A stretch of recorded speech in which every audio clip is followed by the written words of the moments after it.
Hello friend, आज हम पढ़ेंगे अध्याय 2 दो चरों का रेखीय समीकरण का प्रश्नावली 3। ठीक है, तो प्रश्नावली 3 में हमारा क्या है, अवलोकन से समीकरण निकाय के हल को कैसे पता करेंगे।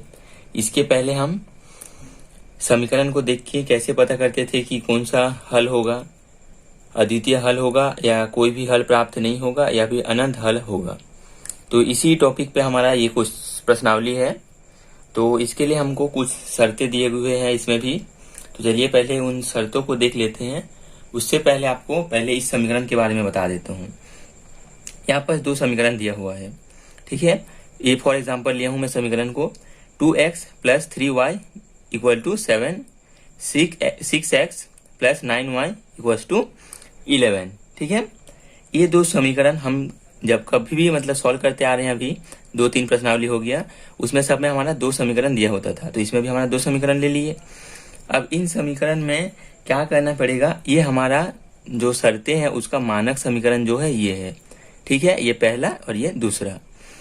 तो दो समीकरण में क्या दिया हुआ है, a1x + b1y = c1, a2x - b2y = c2। तो ये दो हमारा मानक रूप है। तो हमारा जो समीकरण दिया हुआ रहेगा, इस प्रकार से दो समीकरण दिया रहेगा। इसमें से हमको a1 b1 c1 a2 b2 c2 इन सबका मान निकालना पड़ेगा। उसके बाद जो हमारा सूत्र के हिसाब से या शर्तें के हिसाब से दिया रहेगा उसको हम करेंगे। तो कैसे करेंगे चलिए देखते हैं। मेरा नीचे यहाँ पर एक टेबल बना हुआ है। पहले मैं इस टेबल को समझाऊंगा, उसके बाद क्वेश्चन बनाएंगे। तो सबसे पहले मैं बता देता हूँ आपको a1 b1 और c1 का मान हम कैसे निकालेंगे। इसके पहले भी आप इस टाइप के क्वेश्चन बना चुके हैं। देखिए, दोनों समीकरण को कंपेयर कीजिए, तुलना कीजिए। इसमें a के x का गुणांक क्या है, a1 है। यहाँ पर x का गुणांक क्या है, 2 है। तो इसमें हमारा जो a1 का मान होगा वो होगा 2। ठीक है, और a2 का मान क्या होगा, 6, a2 = 6। ये हो गया हमारा a का मान। अब आते हैं b1 का। b1 बराबर क्या होगा, 3 है। और b2 बराबर क्या है, 9। b2 = 9। ठीक, अब c1 बराबर क्या है, 7। और c2 बराबर है 11। c2 = 11। इस प्रकार से हम a1 a2 b1 b2 और c1 c2 का मान निकालेंगे। यहाँ तक समझ में आ गया। इसके बाद हमारा शर्तें क्या है उसको देखते हैं। चलिए, एक सारणी दिया हुआ है। इस सारणी को आपको बुक में भी मिल जाएगा, तो मैं यहाँ ड्रॉ करके आपको बता रहा हूँ। ठीक है, ये सारणी आपको पेज नंबर 57 में मिलेगा। सबसे लास्ट में देखिएगा एक सारणी बना हुआ है। इस सारणी के शर्तें जो दिया हुआ है, इस प्रकार से इसकी शर्तें से हम समीकरण को सॉल्व करेंगे अगले प्रश्नावली प्रश्नावली 3 में। पहला क्या बोला है, अवलोकन से समीकरण निकाय के हल के प्रकार का पता लगाना। इसके पहले भी हम आलेखी विधि द्वारा या फिर ऐसी नॉर्मली क्वेश्चन को समीकरण को देखते थे, उसके बाद तुलना करके हम पता करते थे कि कौन सा हल होगा। तो ये है हमारा एक शर्त उसमें से। चलिए देखते हैं क्या दिया है। सबसे पहला है समान चरों के अनुपातों में संबंध। ये हमारा संबंध है। इस संबंध को देख के समीकरण निकाय का हल क्या हल होगा ये हम पता करेंगे। और ज्यामितीय अर्थ का मतलब है जो हम आलेखी विधि में देखते थे कि समीकरण निकाय दो प्रतिच्छेद रेखाएं प्रदर्शित करता है। एक रेखा दूसरी रेखा को प्रतिच्छेद करता है, कब समांतर जाता है और कब संपाती प्राप्त होता है। ये तीनों स्थिति ज्यामितीय रूप में भी दिया हुआ है और समीकरण निकाय का हल दिया हुआ है। और ये है हमारा शर्त। ठीक है, पहला शर्त क्या है, a1/a2 ≠ b1/b2। a1/a2 b1/b2 के बराबर नहीं है। ठीक है, इस स्थिति में हमारा कौन सा हल होगा, अद्वितीय हल होता है। ठीक है, तो इसमें ज्यामितीय रूप हमको तो पता है, प्रतिच्छेदी रेखाएं प्राप्त होती है, एक दूसरी रेखा को प्रतिच्छेद करता है और प्रतिच्छेद जो बिंदु प्राप्त होता है वो हमारा समीकरण का हल होता है। अब आते हैं हम दूसरे स्थिति में। क्या बोला है दूसरा, a1/a2 = b1/b2 ≠ c1/c2। a1/a2 b1/b2 के बराबर होगा पर c1/c2 के बराबर नहीं होगा। ठीक है, ये दोनों आपस में एक दूसरे के बराबर होंगे पर c1/c2 बराबर नहीं होगा। उस स्थिति में हमारा कोई भी हल प्राप्त नहीं होता है। ठीक है। और हमारा ज्यामितीय रूप क्या होता है, समीकरण निकाय दो समांतर रेखाएं प्रदर्शित करता है। मतलब जब दो समांतर रेखाएं प्राप्त होता है उस स्थिति में ये शर्त होता है। तो दो रेखाएं समांतर होती है तो हमको कोई भी हल प्राप्त नहीं होता, आप जानते हैं। चलिए बढ़ते हैं तीसरे में। क्या बोल रहे हैं, A1/A2 बराबर B1/B2 बराबर C1/C2। ये तीनों जब आपस में बराबर होंगे तब अनंत अनेक हल प्राप्त होते हैं। और समीकरण निकाय क्या होता है, संपाती रेखाएं प्रदर्शित करती है। ठीक है। अब ये तीनों हमारा शर्तें हैं, तो हम इन तीनों शर्तें से अवलोकन करेंगे कि समीकरण में कौन सा हल प्राप्त होगा। ठीक है।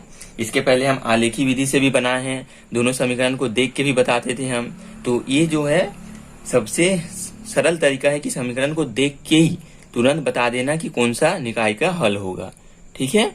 तो चलिए इस नियम से अब हम तीसरा प्रश्नावली को सॉल्व करते हैं। आ जाते हैं हम अब प्रश्नावली में। आगे प्रश्नावली 3 पहला क्वेश्चन क्या बोला है, दर्शाइए कि निम्नलिखित समीकरण निकाय का एक अद्वितीय हल है। ठीक है। ये हमको क्वेश्चन में बता दिया है कि जो समीकरण दिया हुआ है उसका जो निकाय हल है वो अद्वितीय है, ये हमको साबित करना है। ठीक है। क्वेश्चन बहुत ही छोटा छोटा है और इजी है, फटाफट बन जाएगा, पर आप वो तीनों शर्तें के याद कीजिए, मतलब याद रखिए। ठीक है। तो हमारा इसके लिए शर्त क्या है, हमको दर्शाना है समीकरण निकाय का जो हल है वो अद्वितीय होगा। तो हम सबसे पहले A1 A2 B1 B2 का मान निकाल लेते हैं। ये हमारा समीकरण दिया हुआ है, इसको आप चाहे तो फिर से एक बार लिख लीजिएगा। ठीक है, हल करके, मैं नहीं लिख रहा हूँ टाइम बचाने के लिए। तो हम सीधा क्या करते हैं, A1x प्लस B1y बराबर C1, A2x प्लस B2y बराबर C2 से तुलना करने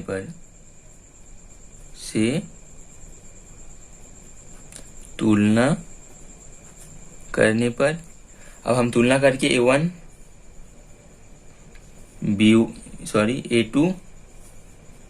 B1 B2 और C1 C2 का मान निकालते हैं। A1 का मान क्या है, 3 है। A2 का मान क्या है, 5 है।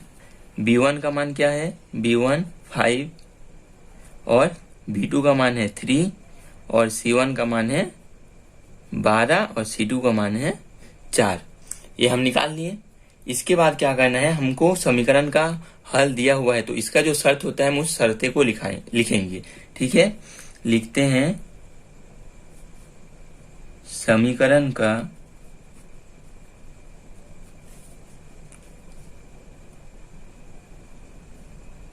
अद्वितीय हल होने का शर्त क्या होता है, A1/A2 बराबर नहीं होगा B1/B2 का। ये हमारा शर्त है। तो हम मान को रखते हैं और देखते हैं साबित होता है कि नहीं। तो A1 का मान क्या है, 3 है। A1 की जगह हम लिखेंगे 3।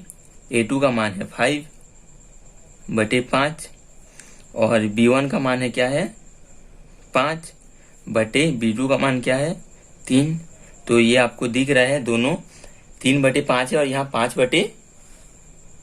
3/5 है और बराबर 5/3 है। तो ये दोनों आपस में बराबर नहीं है, हमको दिख ही रहा है। तो हमारा साबित हो गया कि A1/A2 3/5 और B1/B2 5/3 जो है एक दूसरे के बराबर में नहीं है। तो इससे हमको साबित होता है कि जो हमारा हल है वो अद्वितीय हल होगा। तो हम साइड में लिख लेंगे, अतः अद्वितीय हल होगा, अद्वितीय हल होगा। या फिर आप ये भी लिख सकते हैं कि सिद्ध हुआ अद्वितीय हल होगा करके। ठीक है, जैसा आप लिखना चाहें।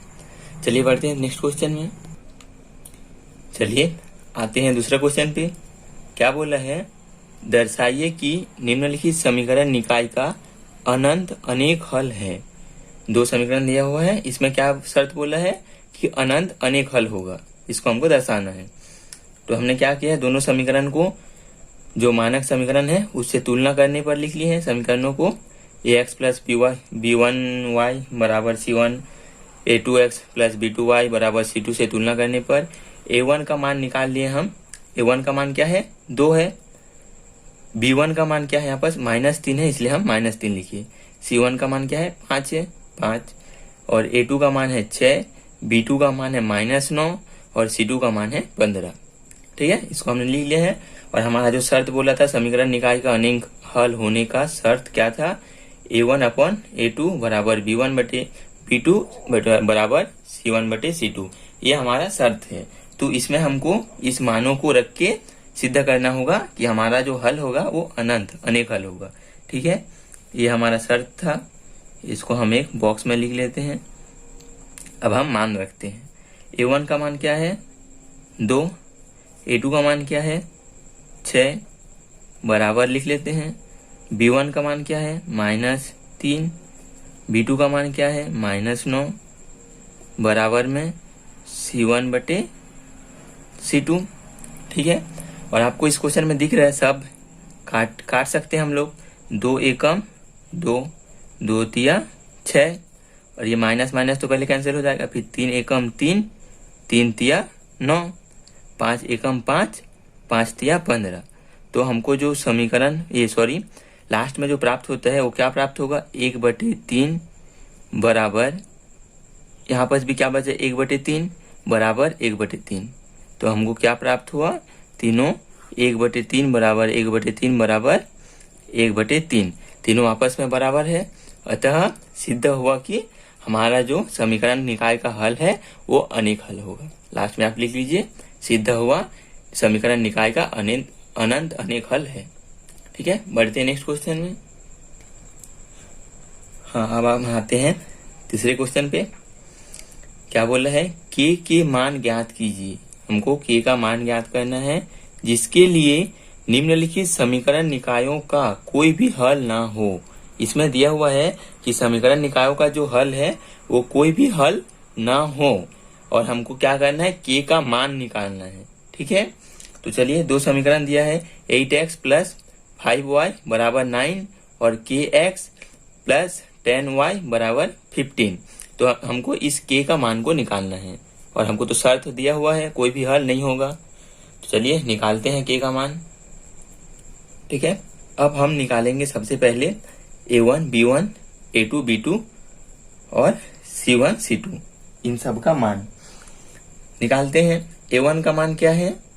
8x, मतलब A1 का मान है हमारा 8, और B1 का मान है 5, C1 का मान है 9, और A2 का मान है k, जिसका हमको मान निकालना है, और B2 का मान है 10, C2 का मान है 15।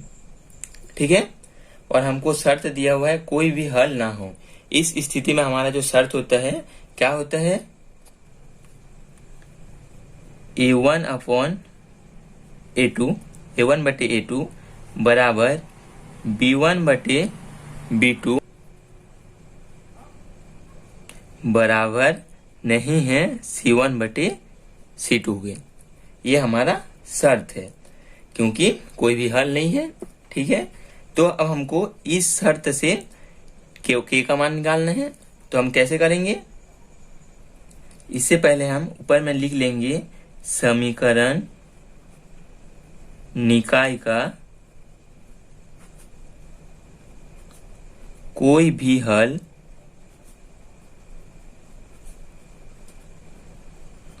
न हो। ठीक है, अतः ये वाला शर्त लागू होता है हमको। अब हम इसमें A1 A2 B1 B2 और C1 C2 का मान निकाल के के का मान निकालेंगे। तो हम लेंगे, हमको के का मान निकालना है, तो इसके लिए हम इन दोनों को पहले लेंगे। तो पहले पूरे को लिख लेते हैं। A1 का मान है 8/k बराबर 5/10 बराबर नहीं है 9/15 का। ठीक है, मैं जब A1 A2 B1 B2 और C1 C2 का मान निकालता हूँ तो इस प्रकार से क्यों लिखता हूँ? जब हम मान रखेंगे तो हमको ज़्यादा आसानी पड़ती है, फटाफट देख के बस रख दो। ठीक है, तो इस प्रकार से आप भी लिखोगे तो ज़्यादा इजी पड़ेगा जब हम मान को निकालेंगे। अब लेते हैं हम इन दोनों को और के का मान निकालते हैं। ये तो हमारा बराबर नहीं है, तो इसको हम नहीं लेंगे, इस दोनों को लेंगे। तो अब देखते हैं के बराबर क्या, सबसे पहले लेते हैं 8/k बराबर 5/10। अब क्या करना है, तिर्यक गुना करना है, तो इधर हो जाएगा 5k बराबर 8 गुना 10 बराबर कितना हो जाएगा 80। तो k बराबर हो जाएगा 80/5। काटते हैं, 5 एकम 5 और 5 छक्के 30। तो हमारा k का मान क्या हुआ 16,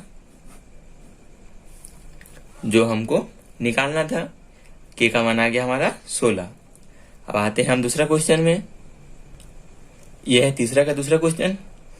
समीकरण क्या दिया हुआ है, kx प्लस 3y बराबर 3 और 12x धन ky बराबर 6।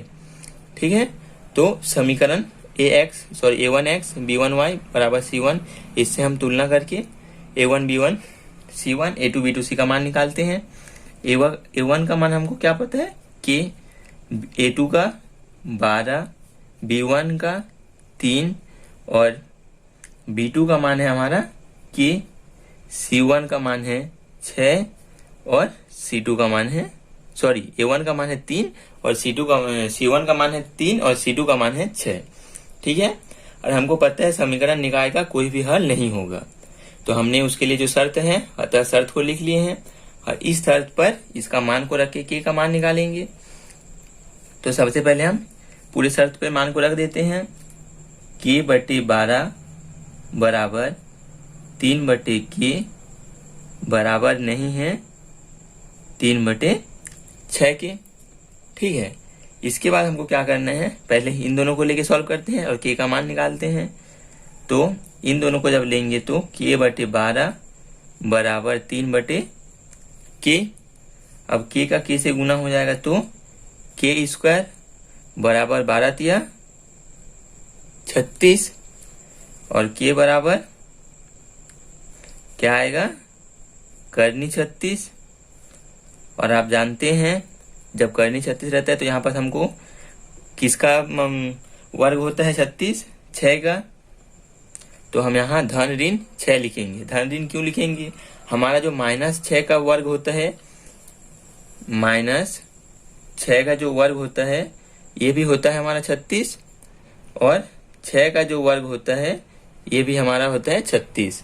तो हमारा दोनों हो सकता है धन और ऋण, तो इसलिए हम लिखेंगे धन ऋण 6। ठीक है, अब हम देखते हैं दूसरा वाला जो दिया था आगे का कि 3k बराबर नहीं है 3/6 के। इसको लेते हैं 3/k बराबर नहीं है 3/6 की। इसको हम क्यों ले रहे हैं, क्योंकि हमको प्लस माइनस दोनों में प्राप्त हुआ है। तो आगे देखिए क्या होता है, तो इधर हो जाएगा 3k बराबर नहीं है 6 तिया 18 के। ठीक, तो k बराबर नहीं है कितना 18/3। अब हम इसको काटेंगे तो 6 तिया 18 और 3 एकम 3। तो k का मान जो आया बराबर नहीं है किसके 6 के। दोस्तों ये जो बराबर नहीं है का चिन्ह है, इसमें हमको कोई भी फर्क नहीं पड़ता हमारा जो क्वेश्चन है उसको सॉल्व करने में। सॉल्व सेम ऐसी होगा जैसे हम बराबर में करते हैं, बस इसमें बराबर का चिन्ह आता है और इसमें बराबर नहीं है उसका चिन्ह आएगा। पर जो हमारा क्वेश्चन सॉल्व होगा वो सेम बराबर के जैसे करते हैं वैसे इसमें भी सेम होगा। तो हमने सॉल्व कर लिए। तो इसमें बता रहा है कि k का जो मान है वो 6 के बराबर नहीं है, मतलब धन 6 के बराबर नहीं है। और हमको जो k का मान प्राप्त हुआ है वो क्या हुआ है, k बराबर +-6 प्राप्त हुआ है। तो इसमें से हमको पता चल गया कि k का मान 6 के बराबर नहीं है। तो हमारा जो k का मान होगा वो क्या होगा ऋण 6, क्योंकि हमको प्राप्त पता चल गया कि k का मान धन 6 के बराबर में नहीं है। तो ये हमारा आंसर होगा, k का जो मान होगा वो होगा ऋण 6। ठीक है, चलिए बढ़ते हैं नेक्स्ट क्वेश्चन में। यह तीसरा का तीसरा।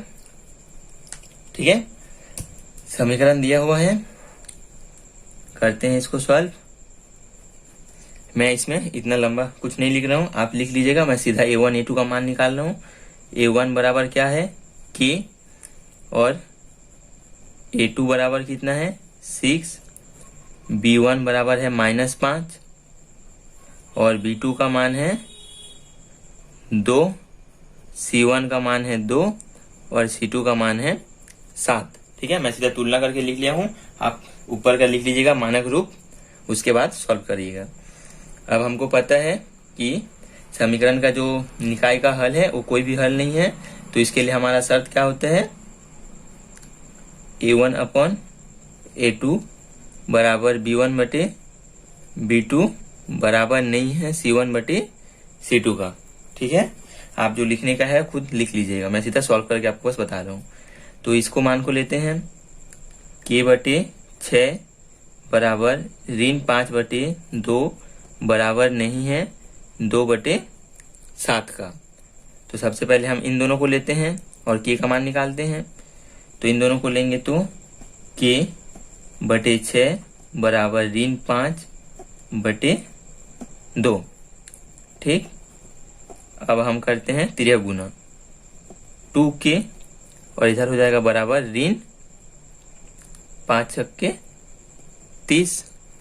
तो हमारा K का मान क्या होगा, K बराबर हो जाएगा ऋण 15। 30 बटे 2 करेंगे तो 15 आएगा, 30 बटे 2 तो 2 एकम 2, 2 15, 2 एकम 2 और 2 पंचे 10। तो ये माइनस था इसलिए माइनस, तो K का मान हमको क्या प्राप्त हुआ, -15। ठीक है, अब हम आते हैं चौथा क्वेश्चन पे। आ गए हम चौथा क्वेश्चन पे। चौथा सवाल क्या बोला है, निम्नलिखित समीकरण निकायों के एक अद्वितीय हल के लिए K का मान ज्ञात कीजिए। सेम तीसरा क्वेश्चन है, बस क्या बोला है कि इसका जो निकाय का हल होगा, समीकरण निकाय का, वो एक अद्वितीय हल होगा। इसके पहले क्वेश्चन में हमारा क्या था कि कोई भी हल प्राप्त नहीं होगा, और इसमें बोल दिया है कि एक अद्वितीय हल होगा। ठीक है, तो हमने दोनों समीकरण को लिख लिए हैं। समीकरण को इससे तुलना करने पर A1 और A2 का मान निकालते हैं। A1 का मान क्या है K, A2 का मान है 3, B1 का मान है 2 और B2 का मान है कुछ नहीं है, मतलब इसके सामने 1 है, और C1 का मान है 5 और C2 का मान है 1। ठीक है, समीकरण निकायों की एक अद्वितीय हल है। अद्वितीय हल के लिए हमारा जो शर्त होता है वो होता है A1 अपॉन A2 बराबर नहीं है B1 अपॉन B2 के। ठीक है, तो अब हम क्या करेंगे, इसमें A1 A2 B1 B2 का मान रखेंगे। A1 का मान क्या है K बटे A2 का मान क्या है 3 बराबर नहीं है B1 का मान है 2 और B2 का मान है 1। दोस्तों, मैं जैसे कि आपको पहले भी बोला हूं कि ये जो समीकरण बराबर नहीं है, इसका मतलब हमको कोई भी फर्क नहीं पड़ता। जैसे बराबर में हम सॉल्व करते हैं वैसे ही सॉल्व करेंगे, बस जो चिन्ह लगाएंगे वो लगाएंगे बराबर नहीं है। ठीक है, करते हैं तिर्यक गुना K, 1 से गुना करेंगे तो K बराबर नहीं है कितना, 2 और 3 का गुना हो जाएगा, तो 2 तिया 6। ये क्या बोला है कि K बराबर नहीं है 6 के। ठीक, अब हमको क्या लिखना है इसका उत्तर में, उत्तर में हम लिखेंगे कि K 6 के मान के अतिरिक्त 6 के K के 6 के मान के अतिरिक्त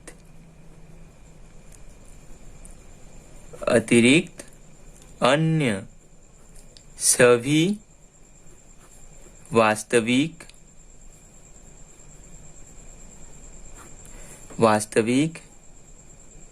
मानों के लिए समीकरण निकाय का अद्वितीय हल होगा।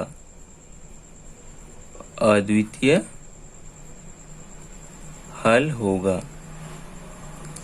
ठीक है, K बराबर नहीं है 6 का मतलब का यही है कि K का जो मान है K के 6 के मान के अतिरिक्त, मतलब यहाँ बोलना ही चाह रहा है कि K बराबर 6, इसको आप यहाँ ऐसे भी लिख सकते हैं, बराबर लगा लीजिए के की जगह। के बराबर 6 के मान के अतिरिक्त अन्य सभी वास्तविक मानों के लिए समीकरण निकाय का अद्वितीय हल होगा। बस के का जो मान है वो 6 नहीं होना चाहिए। इसका अतिरिक्त कोई भी वास्तविक संख्या अगर के की जगह हम रखेंगे तो वो हमारा अद्वितीय हल होगा उस समीकरण का। ठीक है, तो बढ़ते हैं नेक्स्ट क्वेश्चन में। नेक्स्ट क्वेश्चन है हमारा, हम निकाल लेते हैं। a1 का मान क्या है 1, a2 का मान है 3, b1 का मान है -2 और b2 का मान क्या है k और c1 c2 का मान है 3 और 1। ठीक है, मानक रूप समीकरण का लिखने का काम आपका है। आगे बढ़ते हैं हम। ठीक है, अब समीकरण निकाय का अद्वितीय हल है तो हमारा शर्त क्या है, a1 बटे a2 बराबर नहीं है b1 बटे b2 का। ये हमको प्रूव करना है, मतलब k का मान निकालना है इस शर्त से।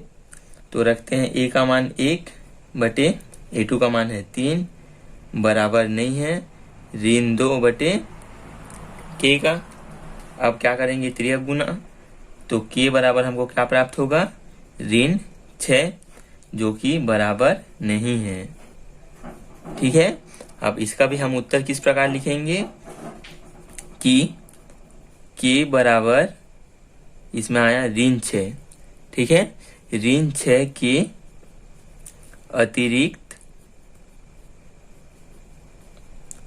अतिरिक्त अन्य सभी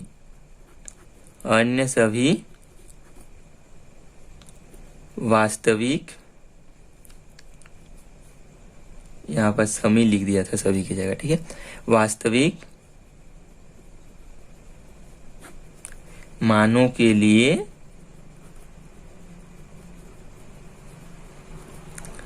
समीकरण निकाय का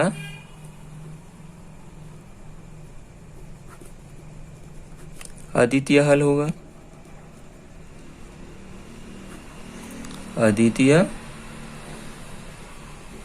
हल होगा। मैं हड़बड़ी में लिख रहा हूँ, ठीक है, आप अच्छे से लिख लीजिएगा। चलिए बढ़ते नेक्स्ट क्वेश्चन में। तीसरा क्वेश्चन, a1 का मान क्या है k, a2 का मान है 12, b1 का मान है 3 और b2 का मान है k और c1 का मान है k माइनस 3 और c2 का मान जो है वो है k। ठीक, अब हमारा शर्त क्या होता है अद्वितीय हल के लिए, a1 अपॉन a2 बराबर नहीं है b1 बटे b2 की। a1 क्या है k, a2 क्या है 12 बराबर नहीं है b1 बटे b2 का, तो 3 बटे k। ठीक है, अब हम इसको तिर्यक गुना करते हैं तो k² बराबर नहीं है 12 तिया 36, तो k बराबर नहीं है करनी 36। इसके पहले क्वेश्चन में भी करनी 36 आया था, तो k बराबर हमारा क्या होता है -6।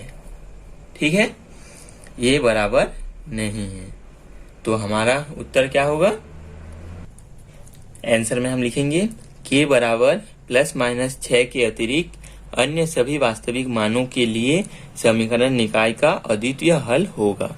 ठीक है, जो हम हर एक क्वेश्चन में लिखते आ रहे हैं। चलिए आते हैं नेक्स्ट क्वेश्चन में।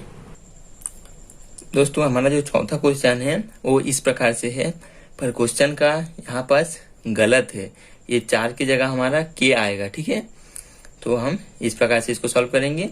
ध्यान रखिए इस 4 नहीं है, 4 की जगह k आएगा। ठीक, चलिए सॉल्व करते हैं। तो इसमें a1 a2 b1 b2 और c1 c2 का मान निकालते हैं। a1 बराबर क्या हो जाएगा k, a2 बराबर क्या हो जाएगा 2, b1 बराबर -5 और b2 बराबर हो जाएगा -3, c1 बराबर k और c2 बराबर 12। ठीक है, अब हमारा शर्त क्या है, a1 बटे a2 बराबर नहीं होगा b1 बटे b2 का। a1 का मान है k बटे b2 का मान है 2 बराबर नहीं है B1 बटे B2 का। ठीक, अब ये ऋण और ये ऋण कैंसिल हो जाएगा, तो क्या होगा, K बटे 2 बराबर नहीं है 5 बटे 3 के।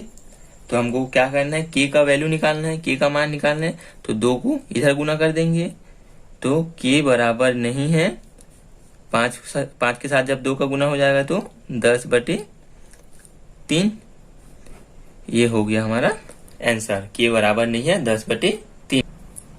तो हम उत्तर लिखेंगे कि K बराबर 10 बटे 3 के अतिरिक्त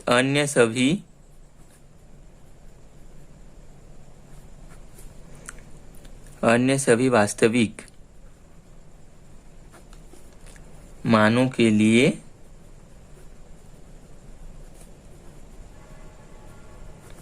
समीकरण निकाय